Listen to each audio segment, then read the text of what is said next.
I was actually preparing for my orals for my PhD, and so I had to read 150 books, and a lot of them were really academic. There were actually a few Stephen King books on there because I read a lot of American fiction, and but that took me like a year and a half to prepare for my orals. As soon as I was done with that, I was like, oh, I don't have to read to prepare for this anymore. I can just read whatever I want.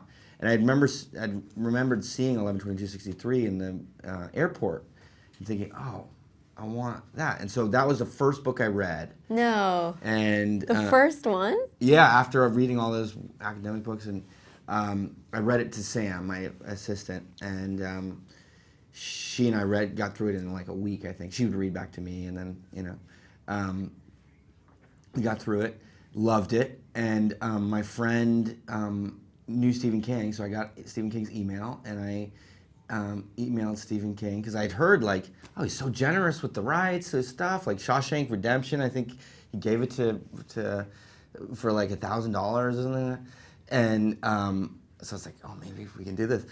And he's like, well, sorry, J.J. Abrams has it, he's doing it with Hulu, and I thought, oh, well, there goes that.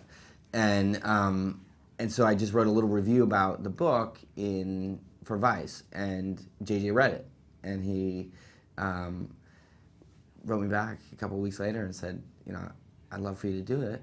And I said, great. I wanted to do it, and the only thing that I was hoping for is to direct, you know, and he's like, yeah, you can direct. What's it like being James Franco's romantic rival? He doesn't have a chance. How could he? With this, it was a really disturbing experience. Not working with him, he was incredible. This guy is not an easy, not an easy person to live with, and yeah, he's just not an easy person to live with. Poor Sarah. James also directed one of the episodes, and he was, I don't know, I just can't speak highly enough of him, and just as an actor and also as a director, and how generous and cool and for lack of a better word, gentle he was as a director. For the latest stories, be sure to visit eOnline and download the eOnline app. I actually had a question about the packages. Speaking of packages, yes. You're still cute. You're still cute. It's a lot of makeup, Yeah. Gwen. Is Taylor Swift giving away her awards to her squad? This is so true.